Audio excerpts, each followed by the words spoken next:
Okay, so we have draped in an LMUterus model and are prepared for procedure. The procedure that I'm going to show you is the one that we want you to use when you're performing your LMUterus procedure for your exam. This is not a spay procedure in that this is not a dog or a cat. It's actually an LMUterus model. And so this is an exam that includes the components that are important for you to do and be able to do in order to do a spay, but this is not a recipe for a spay in a dog or in a cat.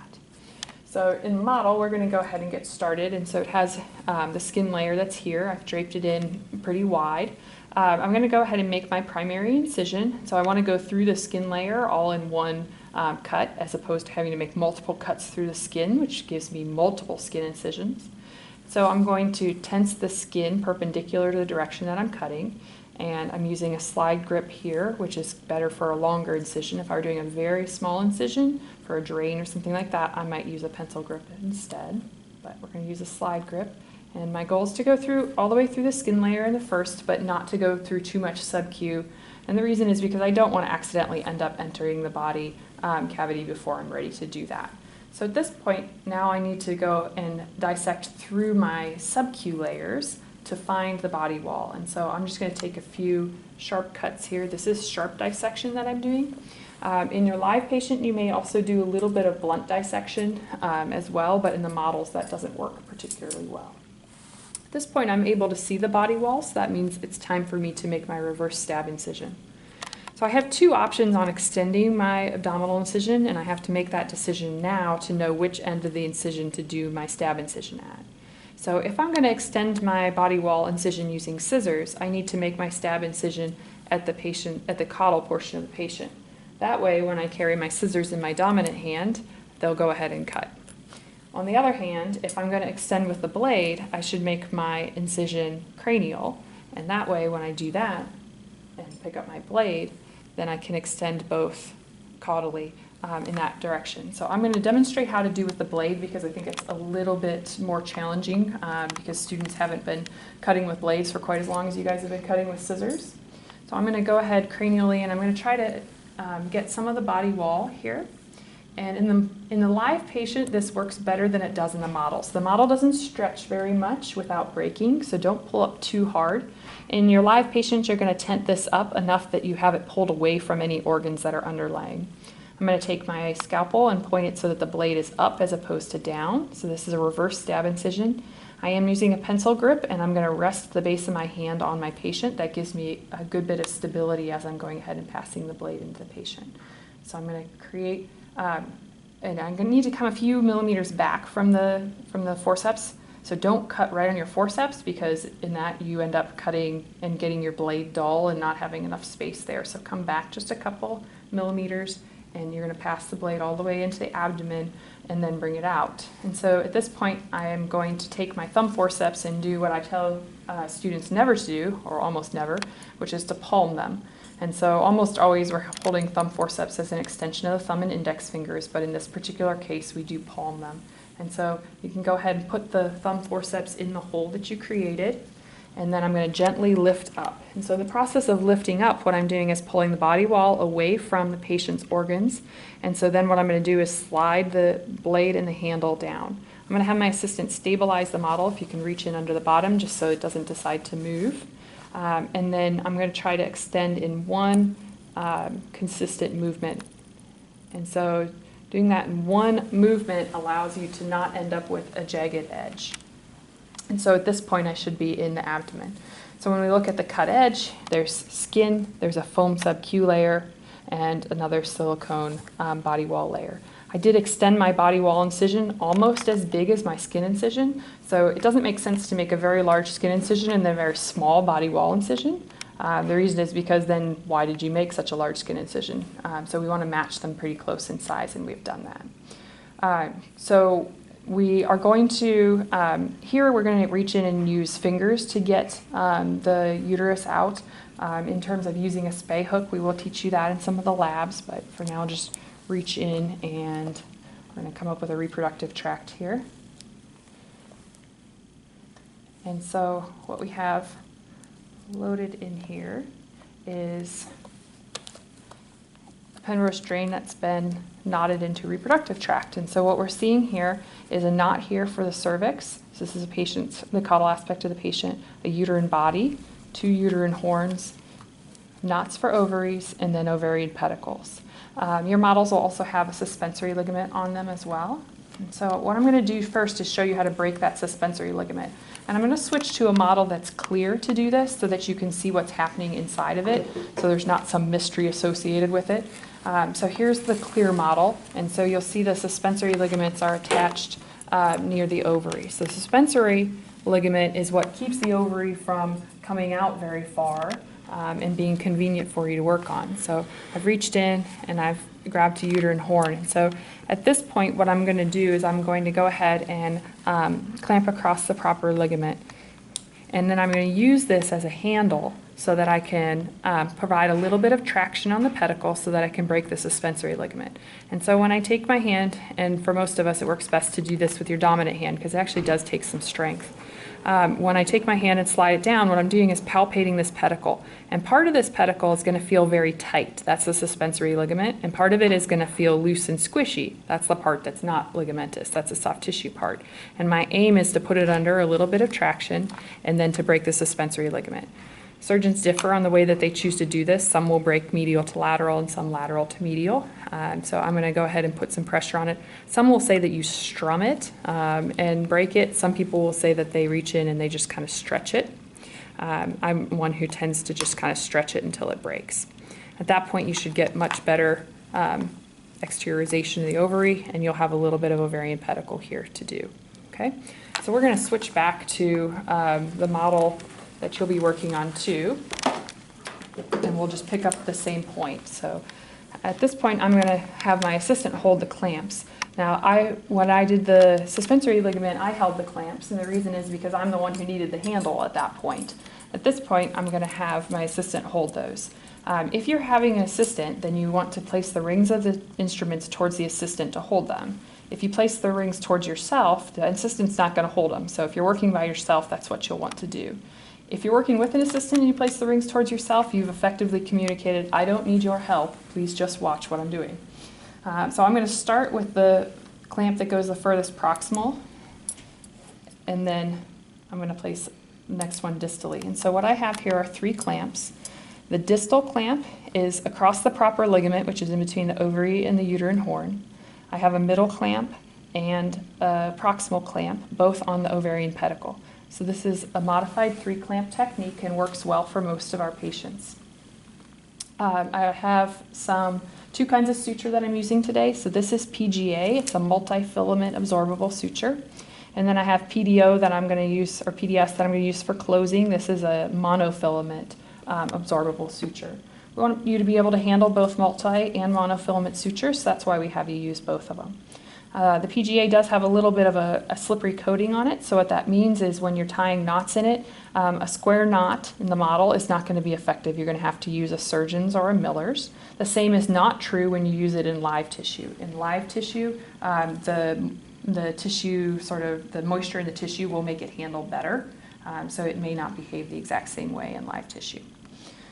So I want to have students demonstrate first a hand tie, and I have you do that first because once you pick up your surgical instruments, then you tend to get excited about them because they're shiny and you keep using them.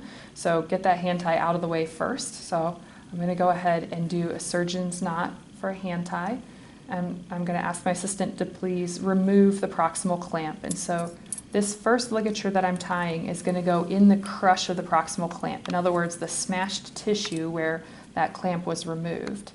And then I'm going to go ahead and finish the rest of my hand tie. I'm going to do 4 throws, alternating thumb and index finger, making sure that I get square throws. That'll be strong.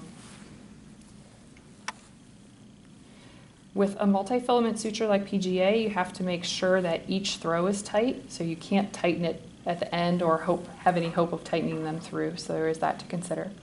Could I have you cut the suture, please? I'm going to have him cut the suture at 2 to 3 millimeters, so a little bit shorter. Perfect. And so what that does is it leaves enough that it's not going to unravel, but not so much that it leaves extra suture in the body.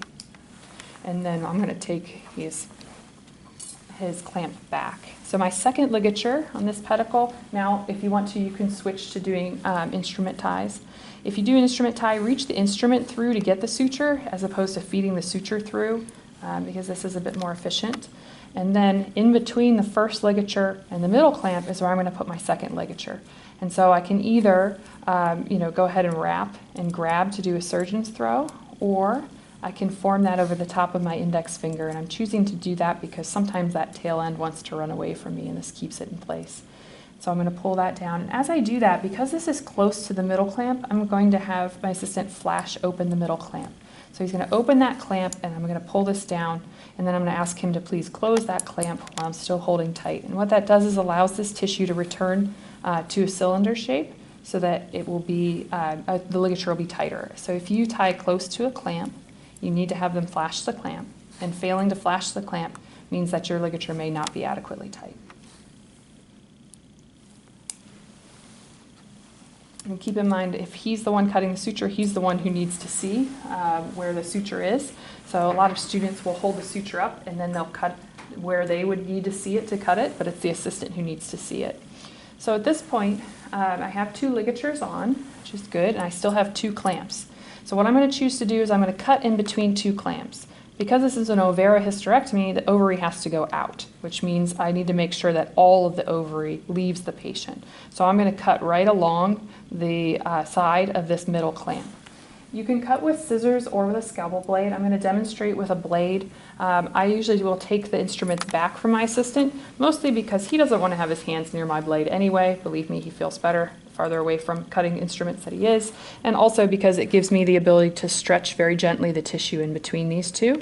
And so I'm going to put the blade in. I'm going to cut away from my patient and away from myself. So in other words, if I slipped, what am I going to hit? Nothing but air. So that's where I want to be, as opposed to cutting towards myself and towards my patient. So I'm going to cut right along that clamp. And then I have a uterine horn with an ovary attached. So I'm going to reflect that caudally.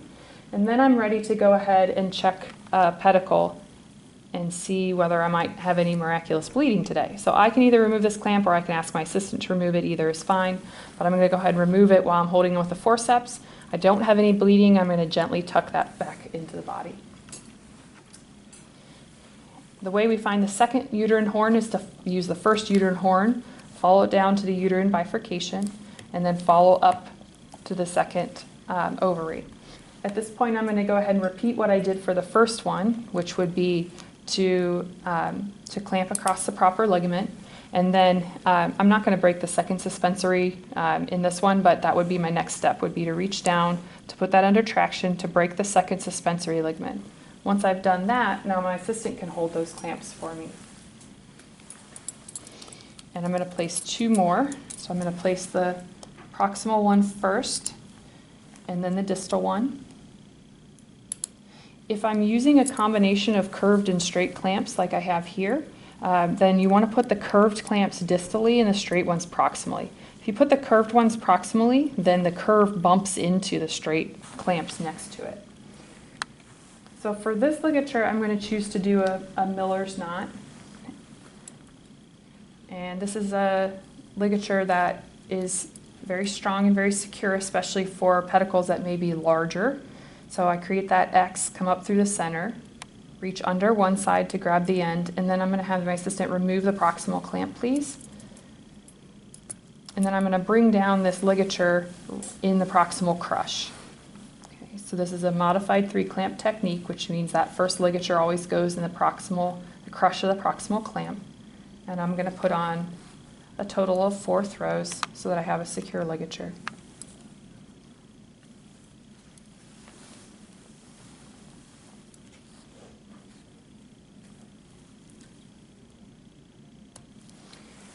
If this were a live patient, I would choose to put a second ligature on in between the first and the second, or in between the first clamp and the second, demonstrating flashing of that clamp. For the sake of time, I'm going to skip that step, and you're allowed to skip that step on your LMUterus exam as well.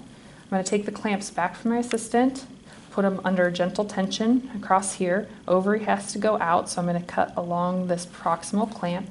So I reach the blade in, I cut away from myself and away from my patient. Again, scissors are also okay. I'm going to reflect that caudally. So I'm now ready to check the second pedicle. So I'm going to grasp the pedicle with thumb forceps, and then I or my assistant can open the clamp. We're going to take a look and make sure that there's not any bleeding, which there's not today, and we're going to return that gently into the body cavity. So at this point, I'm now ready to follow the uterine horns down to the uterine body, and I'm going to locate the cervix. I'm going to place 3 clamps across the uterine body, just distal to the cervix. So I want the first one to be within 5 millimeters of the cervix, so not more than 5 millimeters away. And you'll see that I've chosen to use Rochester Carmelts for this. I have Rochester Carmelts as well as some Kellys and some mosquitoes in my pack. And I've chosen to save these because the uterine body tissue is typically thicker than the ovarian pedicle tissue. If my patient was very small, then I probably wouldn't need to use Rochester Carmelts for this. I probably could choose smaller clamps. So my first ligature here is going to be a circumferential ligature, and you can choose to place a surgeon's or a Miller's. I'm going to set those down. And so I'm just going to choose to do a surgeon's, but you can choose which you want. And here's my 3 clamp technique. So I'm going to put the first ligature in the crush of the proximal clamp. So can you please remove the proximal clamp? I'm going to snug that down.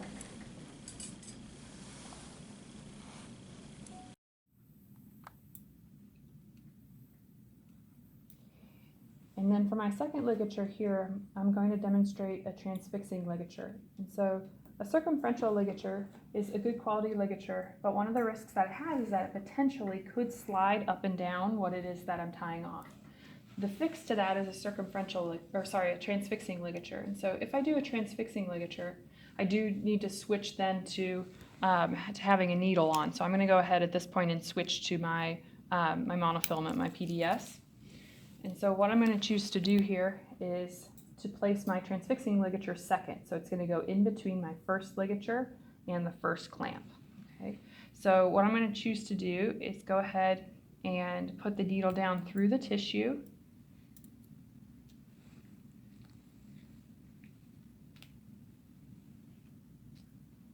And then I'm going to tie just one throw on my side.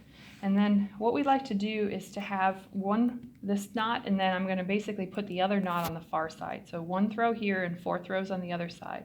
So on this one, what I would do, if I passed my needle end around, I would be tying right on top of this, which I don't want to do. So I'm actually going to take the tail end and reach it around. You can set those down. And so you can push those down on the patient. It actually traps that tail. And so what I'm going to do here is then make a surgeon's throw, and I'm going to try to pull this down on the opposite side of the table, the other side of the uterus from where this one was. And that keeps them from interfering with each other. And because this is a second ligature and it's near a clamp, I'm going to have you flash, please, the middle clamp. And I'm going to further tighten, and then you can go ahead and close. That way I get a nice tight ligature. And then I have 3 more throws to complete this ligature. Depending on how you pass the suture and how you pass the needle, sometimes you'll find that you have to pass the needle end around or that you end up tying on the opposite side of the patient from what I tied on. It's still possible to do a good transfixing ligature that way. So if yours isn't lining up exactly the way mine did, please understand that there are other correct ways to do this. So I'm also going to go ahead and grasp these 2 clamps, and I'm going to cut away from my patient, away from myself, in between the 2 clamps. I'm going to cut closer to the proximal clamp, so I leave a smaller remnant in there as opposed to a larger one. I could choose to use scissors, or I can use my blade. When I'm done with my reproductive tract, I'm going to take this and I'm going to put it on the back part of my instrument table so that it's not in my patient drape. And then I'm going to go ahead and check this pedicle as well. So here I have enough I could grasp it distal. So I'm going to check. I don't have any amazing bleeding, and I'm going to go ahead and return that into the body. So at this point, I've completed the spay portion, and I'm ready to move on to the closure. I'm going to show you how to close 3 layers. I'm going to close the external rectus sheath of the body wall. I'm going to close the subcute, and I'm going to close the skin. I'm not going to close the entire line. I'm just going to do small segments of them so that you could get the idea and not have to watch an entire closure. I'm going to have you demonstrate what we're going to ask you to demonstrate when you come to your surgery skills exam. So I'm going to take my needle. One of the major mistakes that I see people make is they grasp their needle too far back. So around center is good. And then I'm going to go ahead and start on the body wall here. I can start anywhere on the body wall. If it's my live patient, I usually start at my dominant hand. But I'm going to go ahead and reach in, and in these, it's okay if you want to go ahead and go full thickness on them. In other words, I'm going to take the entire red layer, which is a body wall layer. When you go to your live patient, the holding layer is the external rectus sheath, and so you should only have the external rectus sheath. Please notice as I'm doing this that I'm not grasping and pulling on the skin, so skin bruises, and we don't want to grasp that any more than we have to, so certainly not when we're trying to suture a body wall. You also notice that I came up in the center and did those as 2 separate bites. That's important because there's a little bit too much tissue there for me to go all the way across. In my live patient where the tissue is thinner, I may be able to go all the way across in one, but on the models that doesn't tend to work very well.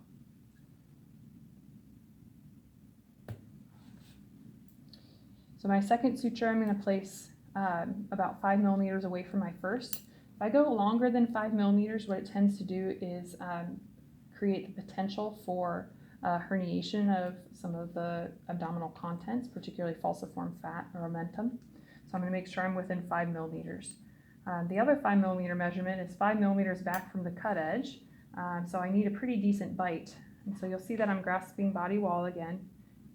I'm going to go ahead and bite back and come up through the center, retrieve my needle, and then come on the near side. Again, I'm not touching the skin layer while I'm doing this.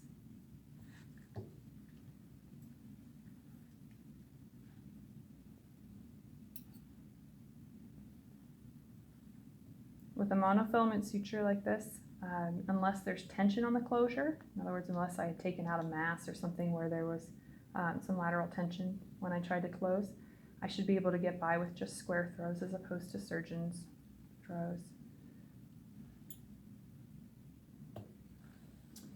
And then if you're a student, you do have some options for how to measure these. Early on, it's helpful to measure how far apart your sutures are, so that you know that they're not more than what they should be in terms of 5 millimeters.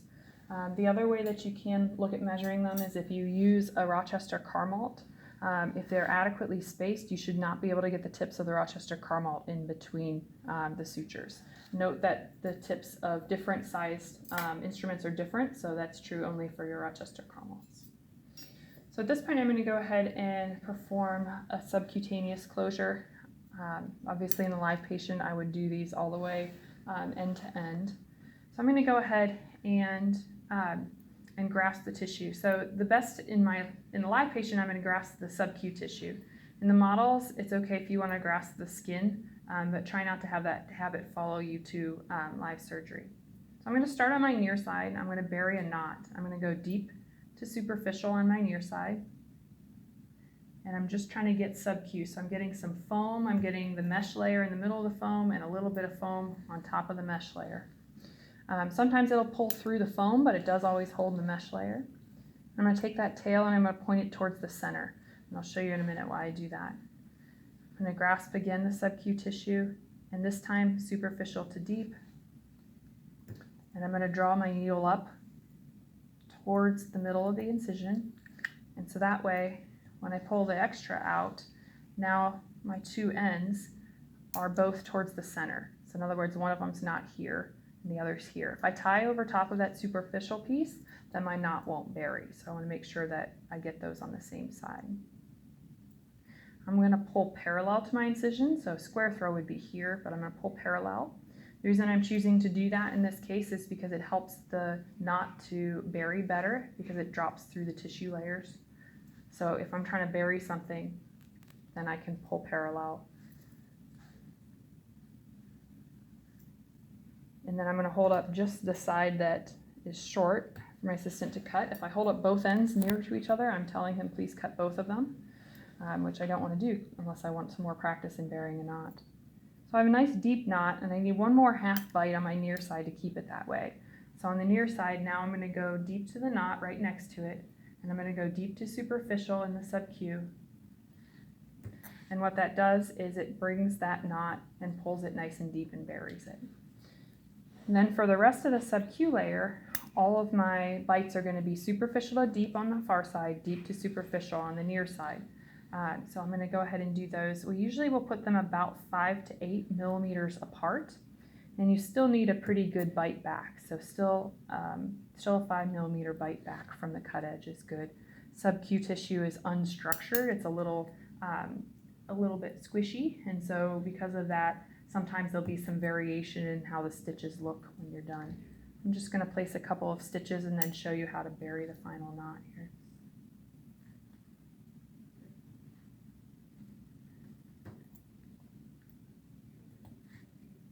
And you'll see that I am coming up in the center. In the model, it's easiest to come up in the center. If these were very close together in the live patient, I wouldn't necessarily have to come up in the center. So what I'm going to do is go all the way to the end. If I'm in a live patient, if I'm in my exam, I can go ahead and just bury my knot here and demonstrate that skill. So whenever I'm ready to finish, if I go towards the end of the incision, the common mistake is to get too close to the incision. So sometimes I want you to close the whole thing and make sure you get used to how much you're leaving. So you want to leave almost a centimeter by the time you're just building that first deep loop in that knot. So I start the same way I would for any other bite. So superficial to deep on the opposite side. I'm going to retrieve the needle. The only difference is this time I'm going to pull the throw all the way down. And I'm going to do that because I don't want to be confused by that loop later and attempt to tie to it because it's a superficial loop. I'm going to come on my near side and I'm going to go deep to superficial.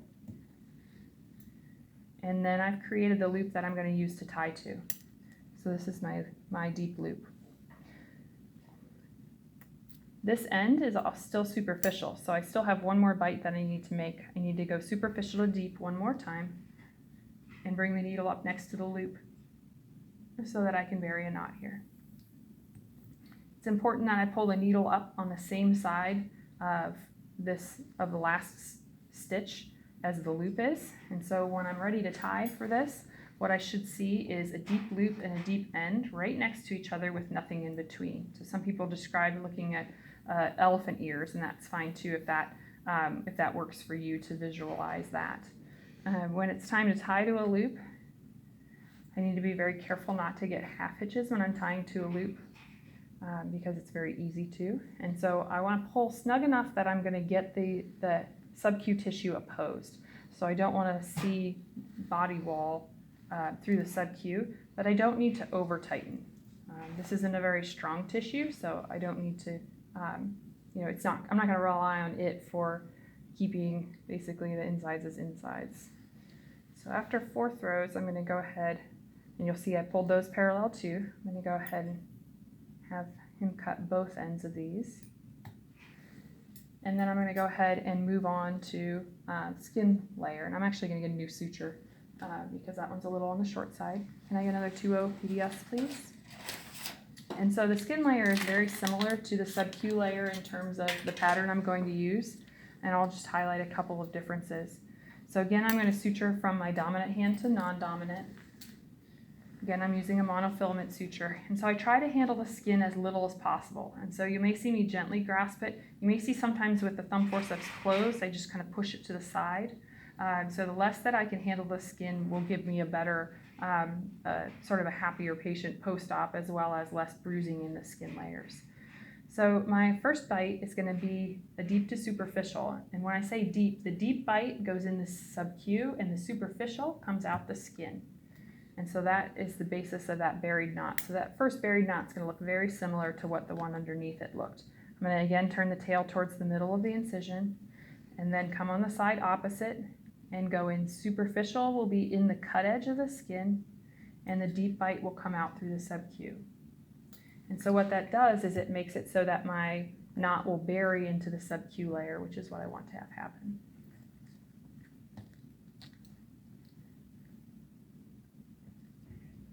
And so I'll make sure those are both on the middle side of that, as they should be. And I'm going to go ahead and tie my 4 throws, again pulling parallel, so that it drops between the tissue layers and I get a nice buried knot.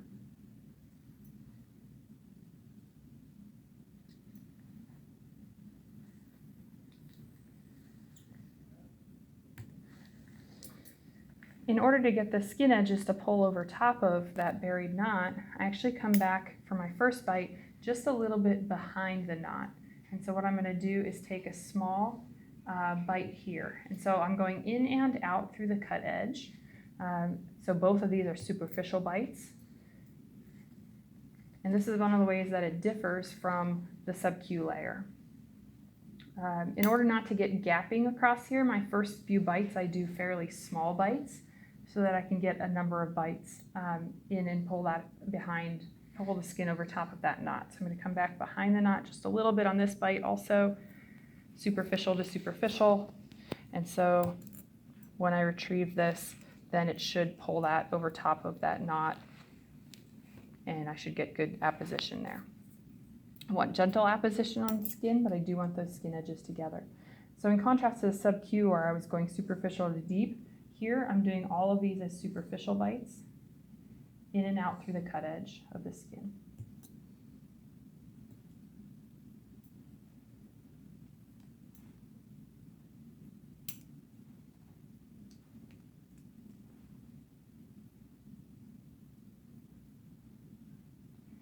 So if I've completed the pattern correctly, I won't have any suture sticking out of the skin when I'm finished.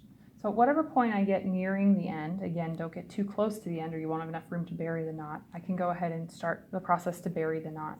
So my last bite could be on either side, that doesn't matter. What I'm going to do now is build my deep loop. And so I'm going to now switch to deep and superficial again. So I have a superficial to deep bite here, again the deep coming out through the subcu.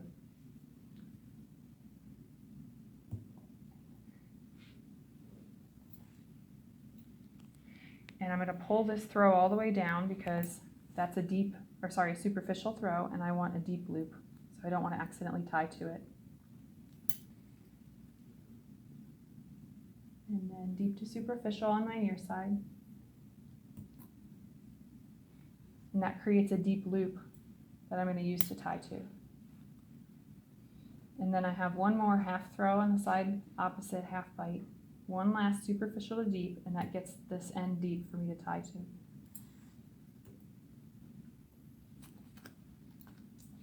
So at this point I have a deep loop and a deep end with nothing in between, which means it's time for me to go ahead and tie. I'm going to demonstrate how to do an Aberdeen knot, which can create a less bulky knot, and so it can be a good one to bury in here. To do an Aberdeen, I reach through the loop, and I grab this end, and then I pull down the first loop and in the process create a second loop. So that's one, and mine pulled through. I'm going to place some more throws. So mine pulled through the silicone when I pulled that tight. It pulled through my silicone bites. So I'm going to replace that and keep tying here.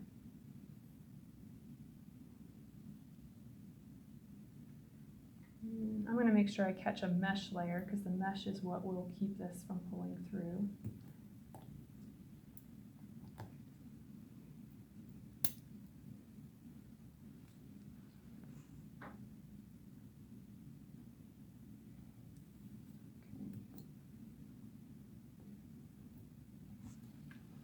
All right. So back to Aberdeen. Let's start over. Reach through the loop and grab the end. And now I'm going to create a second loop in the process of doing that and pull that tight. So I'm creating a little chain. So this is my second.